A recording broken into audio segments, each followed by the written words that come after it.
साथियों, आप सभी का इस प्लेटफॉर्म पर स्वागत है।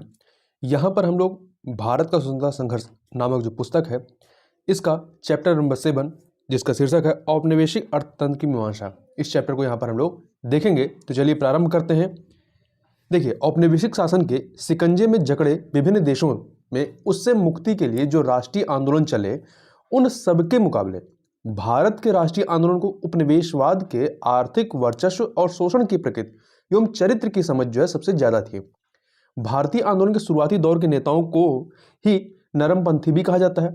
यह श्रेय भी है कि उन्होंने 19वीं सदी के अपने समकालीन अन्य आंदोलनों के मुकाबले सबसे पहले उपनिवेशवाद के आर्थिक पहलुओं को विश्लेषित किया। संभवतः राष्ट्रीय आंदोलन के विकास में इन नेताओं का यह सबसे महत्वपूर्ण योगदान था। राष्ट्रवादी आंदोलन की नींव रखने में इस आर्थिक समीक्षा और उससे जुड़े दूसरे मुद्दों को बड़े पैमाने पर प्रचारित किया गया। भाषणों, पर्चों, अखबारों, नाटकों, गीतों और प्रभात फेरियों के जरिए जन जन तक यह बात पहुंचाई गई कि उपनिवेशवाद किस तरह से हर स्तर पर आर्थिक शोषण करता है। 19वीं सदी के पूर्वार्ध में ब्रिटिश शासन के प्रति भारतीय बुद्धिजीवियों का रवैया सकारात्मक रहा था। उस समय ब्रिटेन दुनिया का सबसे ज्यादा उन्नत देश था और भारतीय बुद्धिजीवियों को उम्मीद थी कि भारत के आधुनिकीकरण में ब्रिटेन मदद देगा। आर्थिक क्षेत्र में ब्रिटेन तब दुनिया की सबसे बड़ी औद्योगिक ताकत के रूप में उभर रहा था। इसलिए भारत में लोग यह उम्मीद रखते थे कि आधुनिक विज्ञान व तकनीक और पूंजीवादी आर्थिक संगठन का उपयोग कर भारत में उत्पादकता को बढ़ावा देगा और विकास की एक निश्चित दिशा पर उसे ले जाएगा। हालांकि तत्कालीन भारतीय बुद्धिजीवियों को इस बात का पूरा एहसास था कि विदेशी शासन से या विदेशी शासन के क्या राजनीतिक, मनोवैज्ञानिक और आर्थिक दुष्परिणाम होते हैं। फिर भी वे सिर्फ इसी आशा में उनका समर्थन करते आ रहे थे कि इसके जरिए भारत का पुनर्निर्माण हो सकेगा, एक आधुनिक देश के रूप में भारत खड़ा हो सकेगा। लेकिन 1860 के आसपास इन लोगों का भ्रम टूटने लग गया।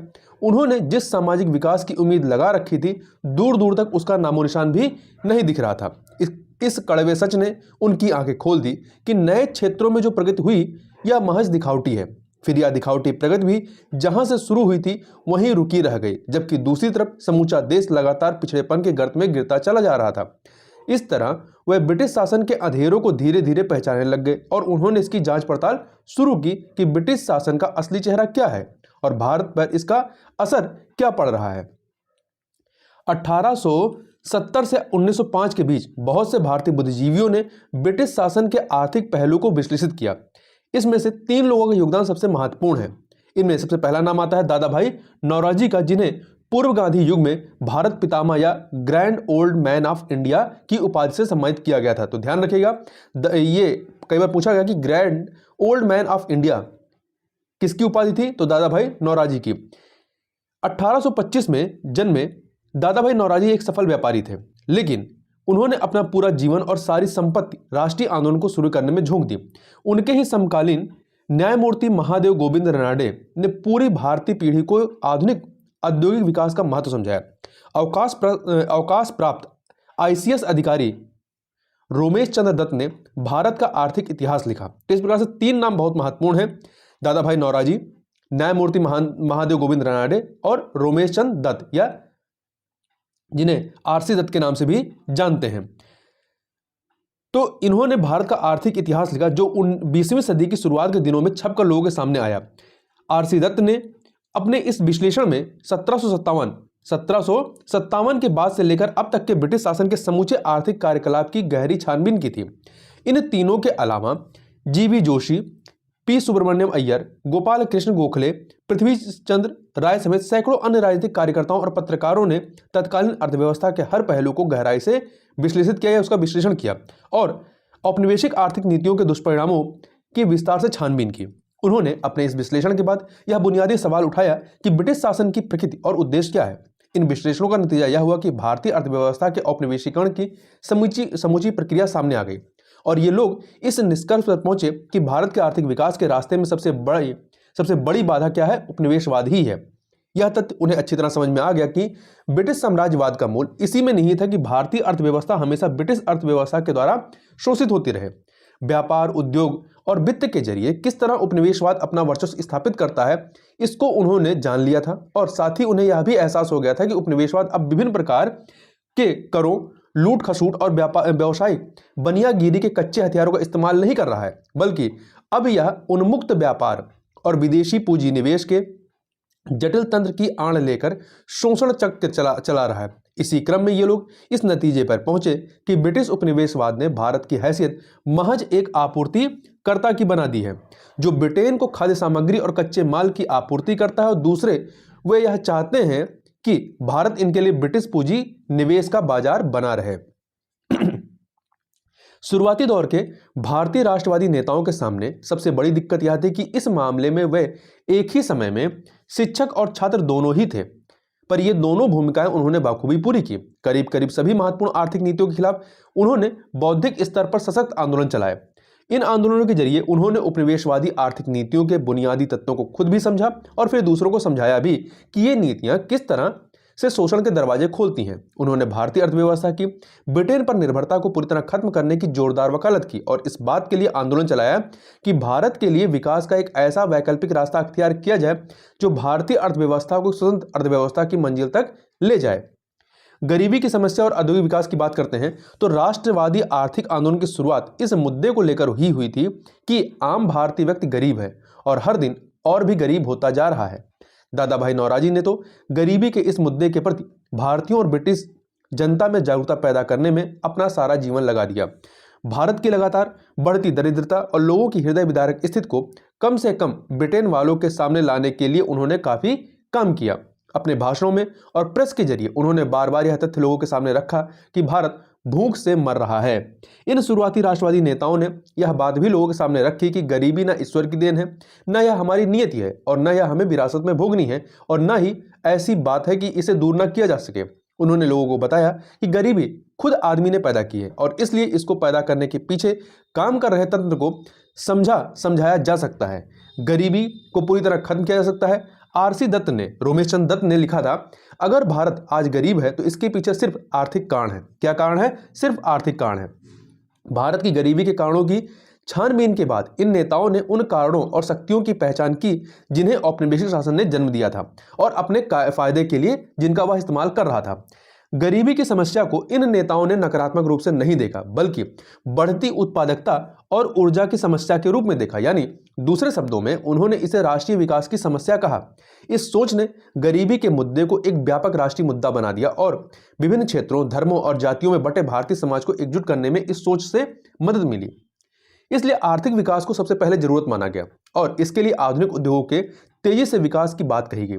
शुरुआती राष्ट्रवादियों में इस मुद्दे पर पूरी तरह आम राय थी कि भारतीय अर्थव्यवस्था को आधुनिक तकनीक और पूंजीवादी उद्यमों पर आधारित अर्थव्यवस्था में तब्दील करना ही उनकी सभी आर्थिक नीतियों का पहला लक्ष्य है। औद्योगिकीकरण को उन्होंने बहुत महत्वपूर्ण माना। जीवी जोशी का कहना था कि औद्योगिकीकरण एक बेहतर और ऊंचे दर्जे की सभ्यता का प्रतिनिधित्व करता है। इसी तरह न्यायमूर्ति गोविंद रनाडे थे कि स्कूलों और कॉलेजों के बजाय कारखाने कहीं ज्यादा प्रभावशाली ढंग से राष्ट्रीय गतिविधियों को नया जन्म दे सकते हैं, ऐसा इनका मानना था। इन लोगों का मानना था कि विभिन्न वर्गों में बटी भारतीय जनता को एक करने में आधुनिक उद्योग बहुत मददगार होंगे और इस तरह सामूहिक हितों को एक साथ या इन हितों को लेकर एक राष्ट्रीय पहचान बनेगी।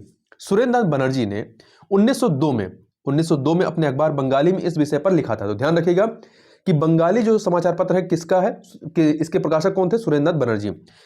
इन्होंने लिखा था कि राजनीतिक अधिकारों की लड़ाई भारत की विभिन्न जातियों का या को कुछ समय के लिए तो जरूर एक सूत्र में बांध सकती है, लेकिन जैसे ही ये अधिकार मिल जाएंगे उन सब के अपने अपने हित फिर अलग अलग हो जाएंगे। इन जातीयताओं के आर्थिक हितों को अगर एक सूत्र में पिरो दिया जाए तो यह सूत्र फिर कभी नहीं टूटेगा। इसलिए वाणिज्यिक और औद्योगिक गतिविधियां बहुत मजबूत एकता का सूत्र होती हैं और इस कारण भारतीय राष्ट्र की स्थापना के लिए ये बहुत महत्वपूर्ण कारक है। औद्योगिकीकरण के प्रति अपनी इस सोच के फलस्वरूप शुरुआती नेताओं ने सारे दूसरे मुद्दों जैसे विदेशी व्यापार, टैक्स, रेलवे, मुद्रा और विनिमय, वित्त और श्रम कानूनों आदि को औद्योगिक विकास के नजरिए से जोड़कर ही देखा। अब बात करते हैं विदेशी पूंजी की भूमिका के बारे में। तो औद्योगिकीकरण के मुद्दे पर आम सहमत तो थी ही, साथ ही इस मुद्दे पर करीब करीब सभी नेता सहमत थे कि भारत के लिए औद्योगिकीकरण बेहद जरूरी क्यों ना हो, फिर भी यह भारतीय पूंजी पर आधारित होना चाहिए, न कि विदेशी पूंजी पर। हालांकि अंग्रेजों का सोचना इसके विपरीत था। 1840 से ही ब्रिटिश अर्थशास्त्रियों, राजनयिकों और अफसरों ने इस बात की जोर शोर से पैरवी शुरू कर रखी थी कि भारत के विकास के लिए विदेशी पूंजी निवेश बहुत जरूरी है और साथ ही विकास के लिए यहाँ कानून और व्यवस्था की स्थिति भी ठीक होनी चाहिए। John Stuart Mill, Alfred Marshall ने अपने आर्थिक शोध प्रबंधनों में यही विचार व्यक्त किया था। 1899 में तत्कालीन वायसराय लॉर्ड कर्जन ने कहा था कि भारत के राष्ट्रीय विकास के लिए विदेशी पूंजी एक अनिवार्य शर्त है। तो ध्यान रखिएगा, यदि कहीं भी इस तरह का आ जाए फैक्ट कि किसका कथन है कि भारत के राष्ट्रीय विकास के लिए विदेशी पूंजी एक अनिवार्य शर्त है, तो ये लॉर्ड कर्जन का कथन था। लेकिन शुरुआती राष्ट्रवादियों ने इस विचार का कड़ा विरोध किया। उनका कहना था कि विदेशी पूंजी एक ऐसी बुराई है जो निरंतर बढ़ती फैलती जाती है, उसे कम नहीं किया जा सकता और यह किसी देश का विकास तो किसी हालत में करती ही नहीं है, बल्कि उसका शोषण करती है और दिनों दिन उसे पिछड़ेपन के गर्त में धकेलती जाती है। दादा भाई नौरोजी ने खास तौर पर कहा कि विदेशी पूंजी भारतीय संसाधनों की लूट और शोषण का जरिया है। इसी तरह हिंदुस्तान रिव्यू के संपादक ने भी विदेशी पूंजी के इस्तेमाल को लूटपाट के अंतर्राष्ट्रीय तंत्र की संज्ञा दी। तो यहाँ पे कथन थोड़ा सा ध्यान से याद रखिएगा कि ये कथन किसका, जैसे कि दादा भाई नौरोजी ने यहाँ पे कहा विदेशी पूंजी भारतीय संसाधनों की लूट और शोषण का जरिया है। कई बार कथन देकर के पूछ लेता है कि ये स्टेटमेंट किसका है। शुरुआती राष्ट्रवादियों ने विदेशी पूंजी का विरोध मजबूत तर्कों के आधार पर किया था। उनका तर्क था कि भारतीय पूंजी को बढ़ावा देने के बजाय विदेशी पूंजी ने उसे परे धकेलकर न सिर्फ उसके स्थान पर कब्जा कर लिया है, बल्कि भारतीय पूंजी के फलने फूलने की कोई गुंजाइश नहीं छोड़ी है। उल्टे यहां से पूंजी निचोड़कर विदेश ले जाई जा रही है और इस तरह भारतीय अर्थव्यवस्था पर विदेशी पकड़ दिनों दिन मजबूत होती जा रही है। विदेशी पूंजी के जरिए देश के विकास की कोशिश करने का मतलब सिर्फ यह होगा कि हम आज के तुच्छ लाभों की कीमत पर अपना सारा भविष्य बेच दें। 1901 में राष्ट्रवादियों के इन विचारों को व्यक्त करते हुए बिपिन चंद्र पाल ने लिखा कि देश के प्राकृतिक संसाधनों के दोहन में विदेशी पूंजी, ज्यादातर ब्रिटिश पूंजी के इस्तेमाल से कोई मदद के बजाय दरअसल हुआ यह है कि यह भारतीय जनता की आर्थिक दशा सुधारने में सबसे बड़ी बाधा बन गई है। यह जिस हद तक एक आर्थिक खतरा है, उसी हद तक एक राजनीतिक खतरा भी है और जितनी जल्दी हम इस दोमुही बुराई को उखाड़ फेंके, उतना ही हमारे भविष्य के लिए यह बेहतर होगा। इन नेताओं ने औपनिवेशिक वित्तीय प्रणाली की भी जोरदार और कड़ी आलोचना की। उन लोगों ने इस मुद्दे को उठाया कि करों को इस तरह बढ़ाया जाता है कि गरीबों पर उसका दबाव लगातार सीमा से अधिक बढ़ता जा रहा है और नौकरशाही को उससे राहतें मिलती जा रही हैं। इसलिए उन्होंने लगान की दरों में कमी करने और नमक पर कर खत्म करने और कर लगाने व अमीरों व मध्यम वर्ग द्वारा इस्तेमाल की जाने वाली वस्तुओं पर आयात शुल्क बढ़ाने की मांग की। इसी तरह सरकारी खर्च का मामला भी था। राष्ट्रवादियों का कहना था कि खर्च के मामले में भी ब्रिटेन के साम्राज्यवादी हितों को पूरा करने पर ही सारा जोर दिया जा रहा है, जबकि विकास और जनकल्याण के क्षेत्र में पैसे लगाने के बारे में गजब की कंजूसी बरती जा रही है। दरअसल इन कामों के लिए हमेशा पैसे का संकट बना रहता था। खासतौर से सेना पर निरंतर बढ़ते खर्च को राष्ट्रवादियों ने निंदा और विरोध ही किया, क्योंकि ब्रिटिश सरकार नए क्षेत्रों को विजित करने और एशिया और अफ्रीका के काफी बड़े हिस्से में औपनिवेशिक शासन को बनाए रखने के लिए ही सेना का इस्तेमाल करती थी। उपनिवेशवाद की आर्थिक नीतियों के विश्लेषण में राष्ट्रवादियों ने भारतीय पूंजी व संपत्ति के निवास के मुद्दे को केंद्रीय बिंदु बनाया। इन नेताओं ने इस तथ्य को रेखांकित किया कि भारतीय पूंजी और संपत्ति का एक बड़ा हिस्सा भारत में कार्यरत ब्रिटिश अधिकारी या ब्रिटिश सरकारी और सैनिक अधिकारियों के वेतन और पेंशन के रूप में भारत सरकार द्वारा ब्रिटेन से लिए गए कर्ज के ब्याज के रूप में, मतलब कई तरीके से देखिए, एक था ब्रिटिश सरकारी और सैनिक अधिकारियों के वेतन और पेंशन के रूप में, इसके तहत भारत सरकार द्वारा ब्रिटेन से लिए गए कर्ज के ब्याज के रूप में और ब्रिटिश पूंजीपतियों द्वारा भारत से कमाए गए मुनाफे के रूप में और ब्रिटेन में भारत सरकार के खर्च के रूप में लगातार ब्रिटेन पहुंचता जा रहा है। भारत से पूंजी और संपत्ति के इस जबरदस्त बहाव की एक और शक्ल थी भारत के निर्यात व्यापार के मुकाबले उसका आयात व्यापार बढ़ने लगा और इस पूरे लेन देन में भारत के हाथ कुछ भी नहीं लगता था। तो यहां पे ये फैक्ट याद रखिएगा कि भारत से पूंजी का जो प्रवाह था ब्रिटेन की तरफ किस प्रकार से था, किन किन मदों में था, तो यहां पर बताया गया है, इसको जरूर याद रखिएगा। पहला एक तो आपका था कि ब्रिटिश सरकारी और सैनिक अधिकारियों के वेतन और पेंशन के रूप में, दूसरा भारत सरकार द्वारा ब्रिटेन से लिए गए कर्ज के ब्याज के रूप में, तीसरा ब्रिटिश पूंजीपतियों द्वारा भारत से कमाए गए मुनाफे के रूप में और ब्रिटेन में भारत सरकार के खर्च के रूप में, इस तरीके से पहुंचता था। और दूसरा आयात निर्यात का मामला था ही।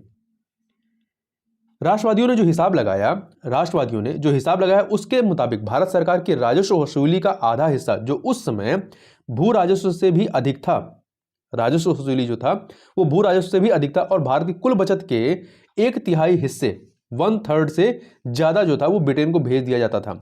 आज के हिसाब से यह रकम भारत की राष्ट्रीय आय के 8% के बराबर बैठती।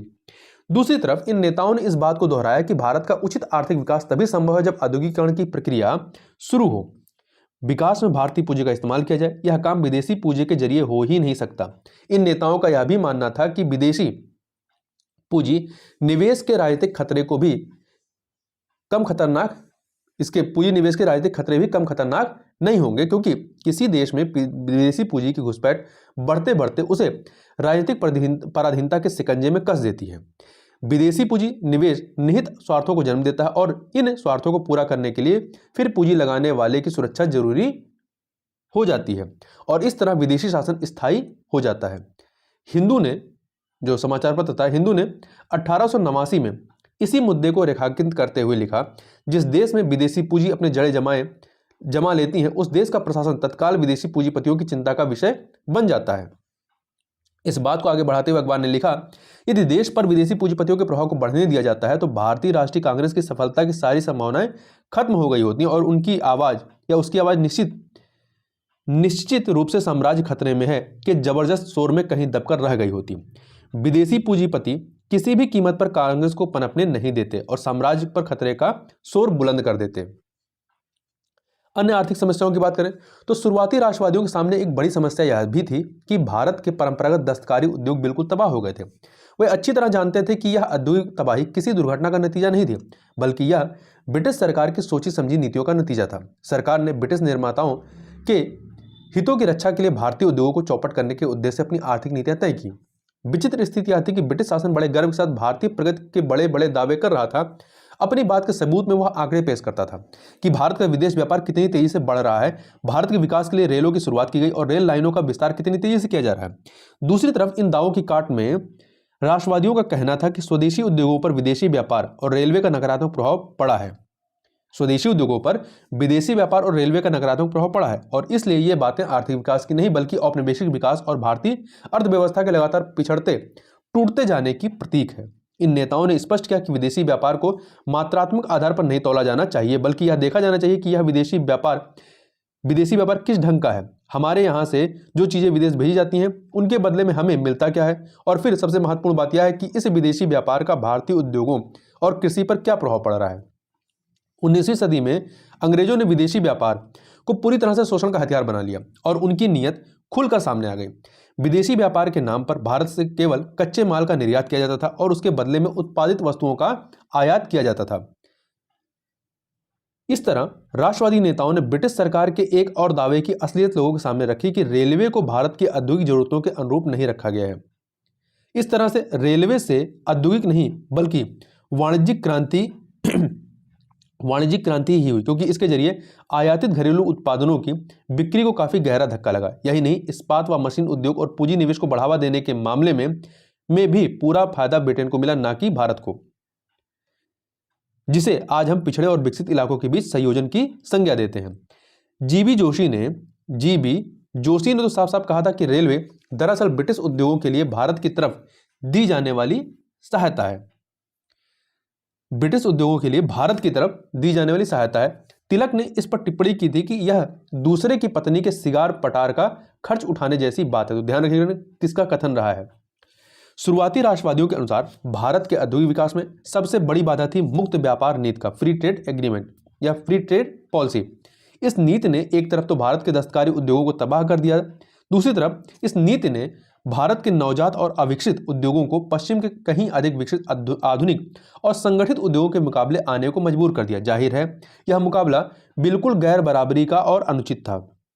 भारतीय पूंजी व संपत्ति के भारत से निकास की बात सबसे पहले दादा भाई नौरोजी ने उठाई थी। मई 1867 में उन्होंने कहा था कि ब्रिटेन भारत का खून चूस रहा है। उसके बाद अगले लगभग 50 सालों तक उन्होंने इसके खिलाफ जोरदार ढंग से आंदोलन चलाया और हर संभावित साधन और माध्यम से उन्होंने इस मुद्दे के प्रति लोगों को जागरूक करने की कोशिश से की। उन्होंने खुले तौर पर कहा कि भारतीय संपत्ति और पूंजी का विदेश में जाना ही भारत की गरीबी का मूल कारण है और यही भारत में ब्रिटिश शासन की बुनियादी बुराई है। अन्य राष्ट्रवादी नेताओं, पत्रकारों और आंदोलनों के प्रचारकों ने भी दादा भाई के कदमों का अनुसरण किया। मिसाल के तौर पर आरसी दत्त अर्थात रमेश चंद्र दत्त ने भारत का आर्थिक इतिहास लिखते समय इसी निकास के मुद्दे को केंद्रीय बिंदु बनाया। तो कई बार प्रश्न पूछा गया है कि भारत का आर्थिक विकास किसके द्वारा लिखा गया है, तो ध्यान रखिएगा आरसी दत्त जी के द्वारा। उपनिवेशवादी अर्थतंत्र के विश्लेषण के क्रम में प्रायः सभी राष्ट्रवादियों ने निकास की बात को मुख्य मुद्दा बनाया, क्योंकि इसने भारत के उद्योगों और कृषि के लिए बेहद जरूरी उत्पादक क्षमताओं को बुरी तरह नुकसान पहुंचाया था। भारतीय पूंजी के इस निकास को सबूत के तौर पर पेश करते हुए राष्ट्रवादियों ने ब्रिटिश शासन के शोषक चरित्र को लोगों के सामने रखा और इस तरह साम्राज्यवादी अर्थतंत्र के खिलाफ माहौल बनाया। यही नहीं, पूंजी निकास के इस मुद्दे ने लोगों में राजनीतिक चेतना जगाने में बड़ी महत्वपूर्ण भूमिका निभाई, क्योंकि जनता, खासकर किसानों को यह बात बड़ी आसानी से समझ आ गई कि उनके देश का पैसा किस तरह विदेश ले जाया जा रहा है। यह तो उनका रोज का अनुभव था। राज्य, जमींदारों, महाजनों, वकीलों और दूसरे सरकारी बिचौलियों के जरिए किस तरह उनकी जेबें खाली की जाती थी, इससे वे रोज भोगते झेलते आ रहे थे। इस तरह एक सफल आंदोलन चलाने के लिए समय सिर्फ एक सीधे सपाट नारे की जरूरत थी। मतलब उस समय सिर्फ एक सीधे सपाट नारे की जरूरत थी, यानी पूंजी विकास बंद करो। इसके लिए लंबे चौड़े और उलझे तर्कों की जरूरत नहीं थी, क्योंकि यह मुद्दा सीधा और साफ था और हर आदमी शोषण के इस तरीके से परिचित और पीड़ित था। फिर इस मुद्दे पर विदेशी शासक भारतीयों को बहला फुसला भी नहीं सकते थे, क्योंकि आधुनिक उपनिवेशवाद को पूंजी शोषण से अलग रखा ही नहीं जा सकता। आधुनिक उपनिवेशवाद को पूंजी शोषण से अलग रखा ही नहीं जा सकता। इसलिए भारतीय जनता और ब्रिटिश शासन के हितों के बीच यह अंतर्विरोध तब तक खत्म हो ही नहीं सकता था जब तक कि ब्रिटिश शासन ही यहां से खत्म ना हो जाए। यही कारण था कि गांधी युग में यही मुद्दा राष्ट्रीय आंदोलन का मुख्य मुद्दा बना था। आर्थिक मुद्दों को लेकर चले आंदोलन ने भारतीय जनमानस पर हावी विदेशी शासकों की विचारधारा की जड़ें खोदने के लिए बहुत महत्वपूर्ण योगदान किया और इससे औपनिवेशिक शासन की बुनियाद को गहरा धक्का लगा। कोई भी शासन राजनीतिक दृष्टि से तभी तक स्थिर रहता है जब तक कि जनता में उस शासन के नैतिक उद्देश्यों और उसके लोक कल्याणकारी चरित्र के प्रति बुनियादी आस्था हो, यानी जब तक लोगों को यह विश्वास बना रहे कि शासन बुनियादी तौर पर कल्याण के काम करने की इच्छा से प्रेरित है। भारत में ब्रिटिश शासन के पांव जमे रहने के कारण उसके पास अथाह शक्ति का होना तो था ही, लेकिन उसके पीछे एक नैतिक बल की भी उतनी ही महत्वपूर्ण भूमिका थी। यह नैतिक बल क्या था? यह था वह विश्वास जो ब्रिटिश शासकों ने भारतीय जनता के दिलो दिमाग में गहरे तक बैठा दिया था कि ब्रिटिश सरकार ही भारत के आम आदमी की माँ बाप है। प्राइमरी स्कूलों में भाषा की किताबें पहला पाठ ही होता था ब्रिटिश शासन के लाभ। राष्ट्रवादी आर्थिक आंदोलन ने इन नैतिक बुनियादों की जड़ें उखाड़ फेंकी और इस विश्वास को झूठा साबित कर दिया कि ब्रिटिश शासन का चरित्र लोक कल्याणकारी है और उसके इरादे नेक हैं। औपनिवेशिक शासक और उसके ढिढोरची बार बार यह दुहाई देते थे कि भारत के आर्थिक विकास के लिए यहाँ ब्रिटिश शासन का होना बेहद जरूरी है। भारतीय राष्ट्रवादियों ने इस तर्क के परखच्चे उड़ा दिए और कहा कि भारत सिर्फ इसी कारण आर्थिक रूप से पिछड़ा है कि ब्रिटिश शासन यहाँ सिर्फ ब्रिटिश व्यापार, उद्योग और पूंजी के हितों के लिए काम कर रहा है और औपनिवेशिक शासन का नतीजा हर हालत में गरीबी और पिछड़ापन ही होता है। दादा भाई नौरोजी इस मुद्दे को व्यापक आयाम देने में जुटे रहे। अपने भाषणों, अखबारों में अपने लेखों के जरिए वह आमतौर पर रोज ही ब्रिटिश शासन पर प्रहार करते।